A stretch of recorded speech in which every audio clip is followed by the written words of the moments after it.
1973 और 63 की जो लड़ाई लड़ी और पाकिस्तान को हमेशा धूल चटाने का काम किया है।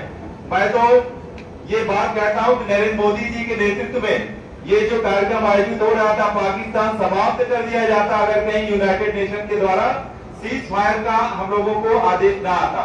सीज फायर अगर ना होता तो मैं समझता हूँ मोदी जी ने जो बात कही थी कि बहुत ही तरीके से बहुत ही जल्द जवाब दिया जाएगा और करारा जवाब दिया जाएगा। प्रधानमंत्री नरेंद्र मोदी के नेतृत्व में ये जो अभियान चल रहा था पाकिस्तान के खिलाफ, पाकिस्तान को समाप्त कर दिया जाता अगर सीज फायर करने का आदेश हम लोगों को यूनाइटेड स्टेट्स से प्राप्त नहीं होता। लगता है मध्य प्रदेश बीजेपी के नेताओं के बीच में होड़ लगी हुई है कि आखिर कौन कितना ज्यादा विवादास्पद बयान दे सकता है। ये बयान जो आपने शुरुआत में सुना वो दिया है बीजेपी विधायक नरेंद्र प्रजापति ने। रीवा जिले के मनगवा से बीजेपी विधायक नरेंद्र प्रजापति ने दावा किया है कि भारत ने अमेरिका के आदेश के चलते सीज फायर किया। इस बयान के बाद बीजेपी विधायक घिर गए हैं और कांग्रेस एक बार फिर बयान की निंदा कर रही है। ऑपरेशन सिंदूर के शुरू होने के बाद भारत और पाकिस्तान के बीच 4 दिनों तक बॉर्डर पर ड्रोन और मिसाइल हमलों के बाद संघर्ष को खत्म करने के लिए 10 मई को एक समझौता हुआ था। पूरे मामले को लेकर केंद्र सरकार की तरफ से कहा गया है कि भारत ने संयुक्त राष्ट्र या फिर किसी दूसरे देश के दबाव में आकर इस तरह का निर्णय नहीं किया है, बल्कि भारत ने ये निर्णय खुद लिया है। आगे भी पाकिस्तान की तरफ से की जाने वाली हिमाकत का जवाब उसी के अंदाज में दिया जाएगा। जिसके बाद बीजेपी पूरे देश में तिरंगा यात्रा भी निकाल रही है।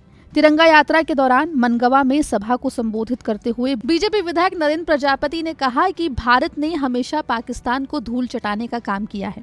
मैं तो ये कहना चाहता हूं कि प्रधानमंत्री नरेंद्र मोदी के नेतृत्व में ये जो अभियान चल रहा था पाकिस्तान के खिलाफ, पाकिस्तान को समाप्त कर दिया जाता अगर सीज फायर करने का आदेश हम लोगों को यूनाइटेड स्टेट्स से प्राप्त नहीं हुआ होता, क्योंकि मोदी जी ने ये बात कही थी कि बहुत जल्द जवाब दिया जाएगा और बहुत करारा जवाब दिया जाएगा।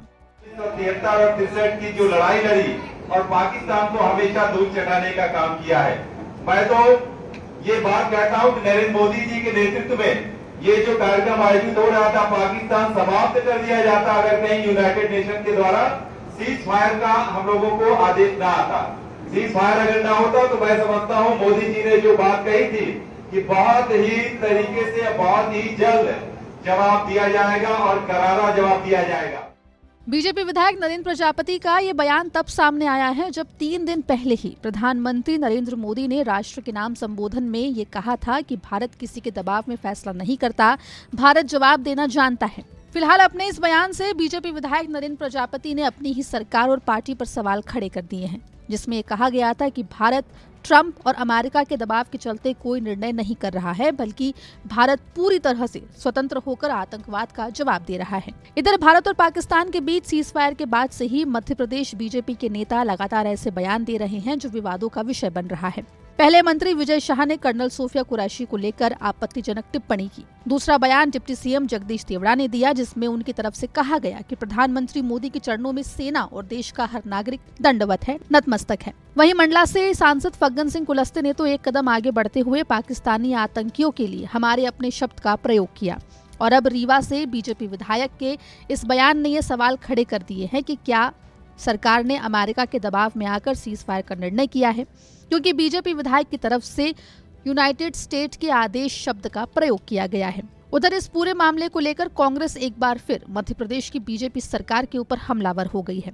अब ये देखना होगा कि अपने इस बयान के बाद बीजेपी विधायक नरेंद्र प्रजापति क्या सफाई पेश करते हैं।